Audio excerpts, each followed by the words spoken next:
You'll remember the feeling, don't you? Your first scholar's mate. Oh, baby. My first hit and I was hooked. I must have beaten my friends in the exact same way at least 20 times, until this guy had to ruin all of the fun. Well, don't worry, because in this video, I'm about to revitalize the scholar's mate attack, so that when you don't get that sweet, sweet checkmate on the board, you at least have a sound backup to continue the game. And after I show you all of the theoretical knowledge that you're going to need to win games, I'm going to give a model game live against a 2000 rated player to show you this opening isn't just for tricks, and we mean business. What you see on the screen is of course the basic trap that we all know and love. Our opponents play knight f6 and we get that queen takes on f7 checkmate. And the only other thing that you really know as a scholar's mate player is that if they play this pawn up to g6, then you get to take on e5 with that free rook. But the problem is that the scholar's mate only works about 12% of the time according to the Elite Chess database for players under the rating of 1400. So I'm going to show you how to beat black up in all of the lines so that you can still get that rush from the scholar's mate and also get a reasonable position. So the first thing that we're going to look at is what happens if black tries to defend by playing knight to c6 and pawn to g6. This is the most common way that people are told to defend, and this is the one that Gotham Chess gives in his video, which ruins the scholar's mate for so many people. From pawn to g6, we like to continue with queen to f3, and on knight to f6, we go knight to e2. The reason we're playing knight to e2 is because otherwise black will play knight to d4, and we need to stop that move from getting played. They continue with bishop to g7, we play d3, they castle, and we play a3. The reason we're playing this is because if they ever go knight to a5, we want to preserve this really strong bishop on the long diagonal because it will forever pressure the f7 pawn. After they go d6, we also go h3 here because we want to stop their bishop coming out to g4. And if they put it on e6 instead, then we just continue our development with bishop to g5. And this is a very standard idea, which is that we want to play knight to c3 and our knight into d5 instead. So now if they capture the bishop here, we just recapture with the pawn and we get very dominant control over the center. And what you'll notice is that their bishop is actually quite passive. And we have a decent position here because after they go h6, we capture this one, we capture the queen, we go knight to c3, and we get to play this pretty pleasant ending with the two knights versus the knight and the bishop. We have full control over this center square here. They have a bad dark square bishop blocked in behind the pawns, and white scores amazingly in this position according to the Elite Chess database. Your primary plans should be to do things like long castles, stick a knight in the center, and eventually you can also start to expand on the queen side here. Maybe play a pawn break down the center after you've doubled your rooks in the middle, and try to dominate the d-file and invade via the d7 square. The next thing that black can try quite a bit is called the kiddie counter gambit, which is quite a funny name considering how common this is in scholastic chess. After the knight goes out to f6, we capture the pawn on e5, they block with the bishop, we play queen to f4, getting the queen out of any potential attacks in the future, and then we play e5. Now kicking the knight around, we drop the queen back, play knight to c3, because they have to protect the knight, that's why they played c6. We exchange off this knight here, and you just have a very decent game. You're up a full pawn, you're going to put the bishop here, go long, and try and start an attack on the king, combining up with this knight and this bishop, and eventually you can also run your h-pawn up the board as well. Now on to pawn to d6. This is the third way that black can try and defend, and the second to last. Let's see how it goes. They play d6, we play bishop c4 here, going for the scholar's mate. Unfortunately, they defend it. Then we go queen f3, and what you'll notice is that we transpose into a very similar line as showed in the first one, after knight to e2, once again preventing this knight from coming in here. We play bishop g5, same exact stuff, and then after the exchange, we play exchanging everything off, they exchange here, and then we transpose back into the exact same position. There's a lot of similar positions that you're going to get from this, which is very good for developing your pattern recognition and understanding of these endgame ideas. The final one that we have is queen to f6, which is actually just a bad way to defend, but it's extremely common according to the Elite Chess database. And here you can go knight to c3, knight to d5, attacking their queen in a similar way that black likes to try and punish white with their queen on f3. The queen has to go back, and now we go bishop to c4.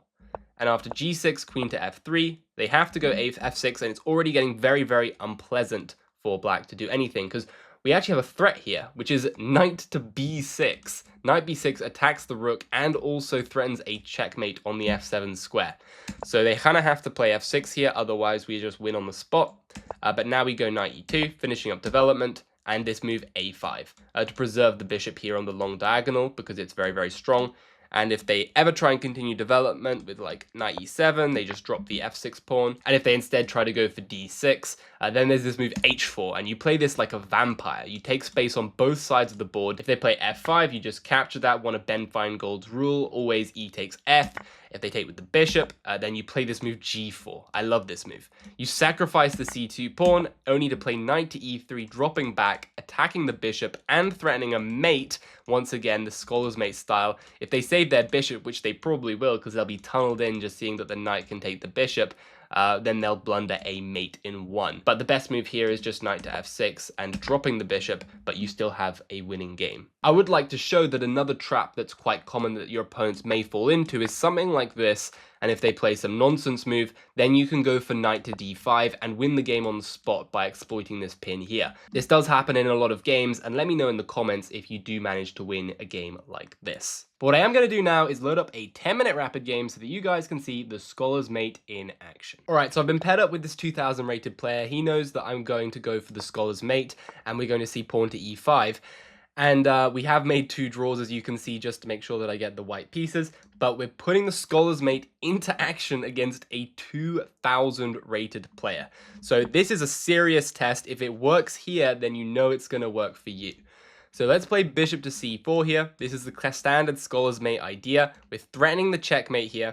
And they do defend with pawn to g6. This is the normal refutation, in quotation marks. And here they try queen to f6.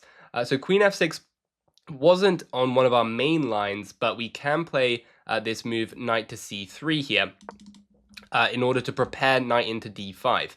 And if they go knight to d4, then we kind of just have to move the queen back to d8, but we still get a fine position because their queen will get kicked around as well with knight into d5. So knight goes up to d4, let's drop the queen back here to d1, and see what they come up with. Okay, they're going bishop c5, lining up their own attack on the f2 pawn, and we're going to go for knight to f3. After they take it, I guess we just take back with the queen, and we're going to get some endgame position, which looks fairly decent for us. We can play like d3 here, just to prepare to get our bishop out of the position, and I think we have a small advantage in this endgame, because they can't really push like this, and these doubled up pawns will actually provide nice shelter for our king to step up to e2. So they go for b5, let's drop the bishop back like this. If they continue trying to expand over here, then we can immediately go for a4 to try and undermine them and challenge the position quite nicely like this. So let's go a4, and on b4 we can go for like knight e2 and bishop to e3, and we can support a lot of central pawn thrusts with something like f4 in the future, potentially. The main idea that I'm probably going to go for involves bishop to e3, long castle, and d4.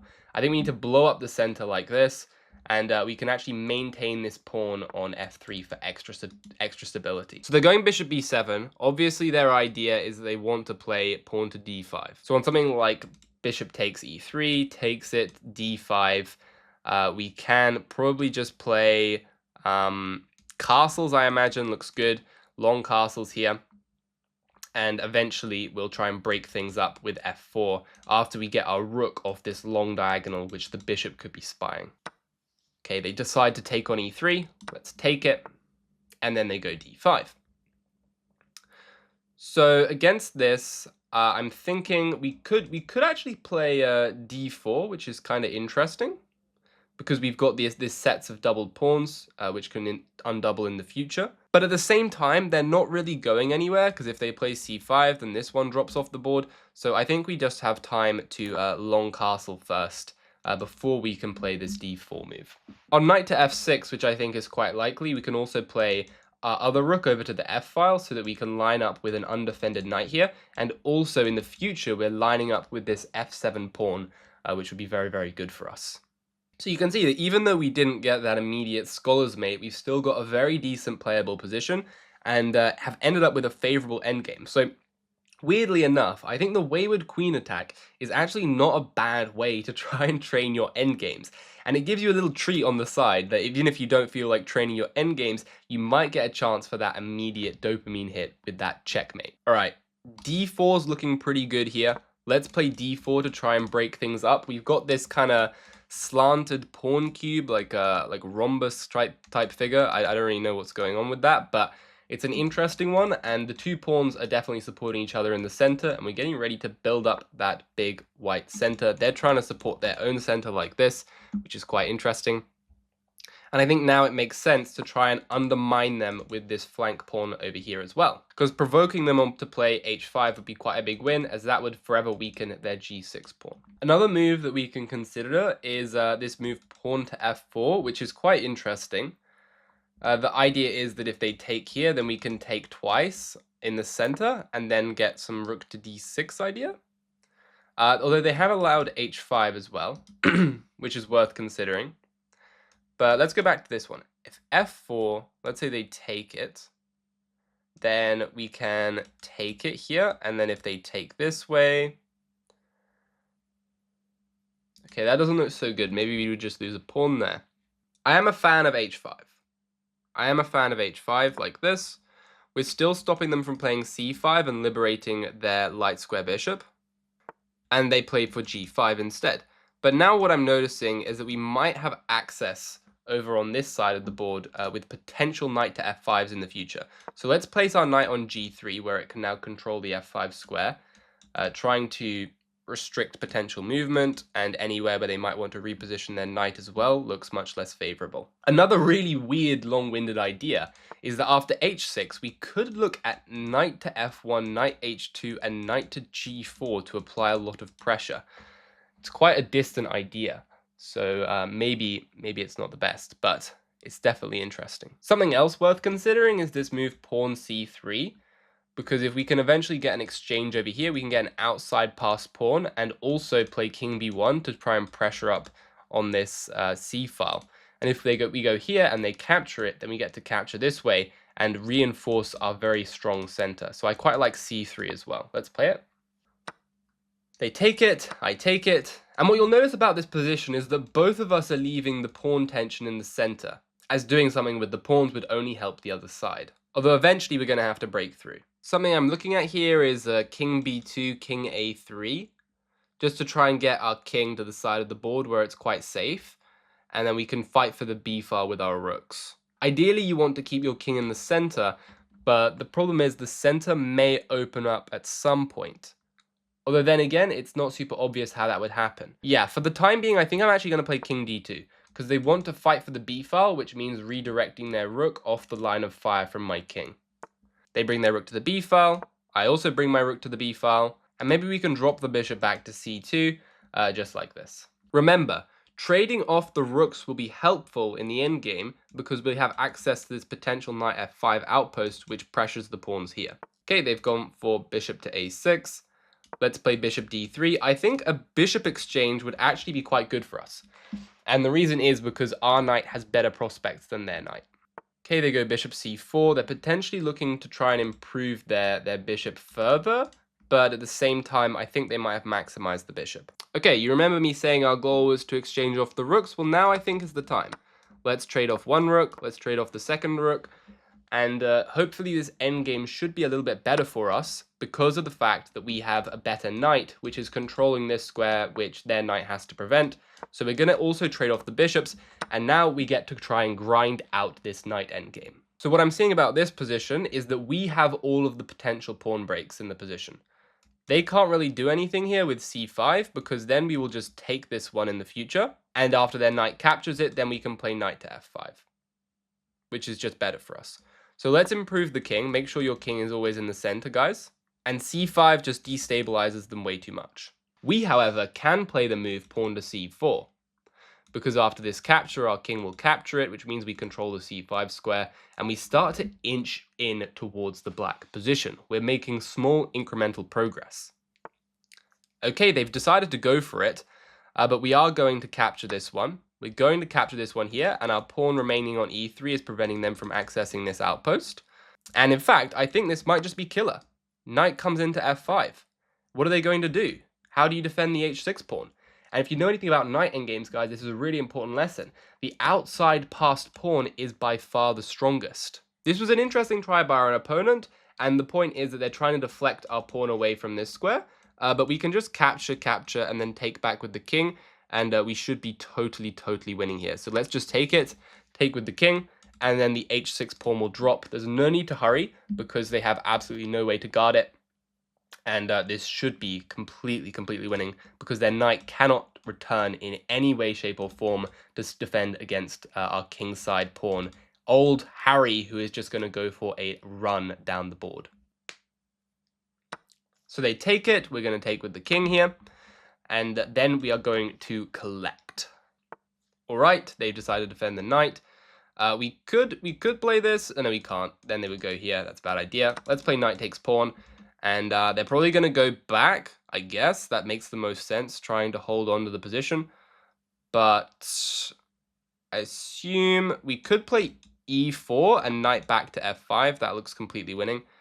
This also looks completely winning now. We just drop the knight back here, and then we can start pushing this pawn up the board, because there's even more nasty tactics. If they go here, we can just push the pawn, and they can't take it, because there's a fork right here. So let's just get to pushing the pawn like this. They're all glued up. They don't have time to run away because the knight's hanging, and the knight doesn't have time to run away because the pawn's running. So this is a pretty brutal position right here. We've got this cheeky fork, and the game is effectively over because we'll have the wide passed pawns, and the king will not be able to defend against both of them. He's going to be running back and forth, crazed and confused, and there comes the resignation. So GG to my opponent. I'm going to tell them GG.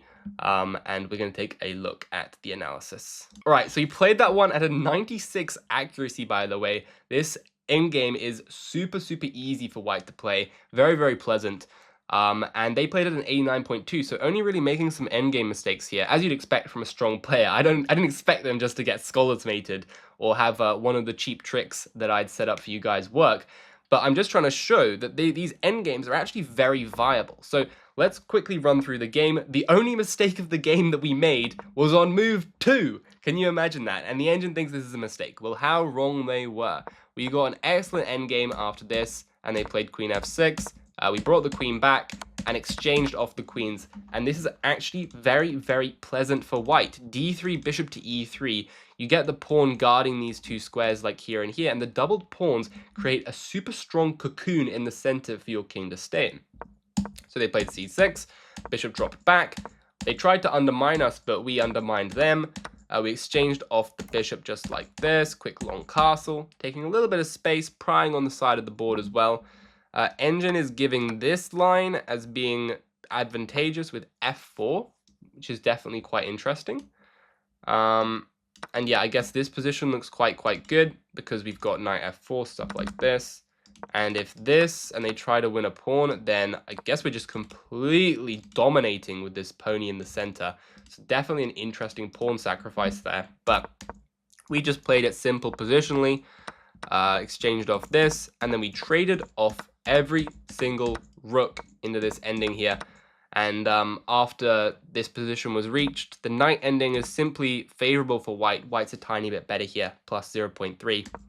And this fatal blow, they didn't realize that they had to just keep everything together. It's a very common thing in the ending. You have to be patient, but they pushed. They allowed us to capture here, deflecting the knight away from the f5 square. We then invade with the knight, attack the h6 pawn, and there's no saving it. We just take the h6 pawn, push the pawn up to victory, and you cannot take the knight because there's just this, and the king is not in time to return to stop our d pawn.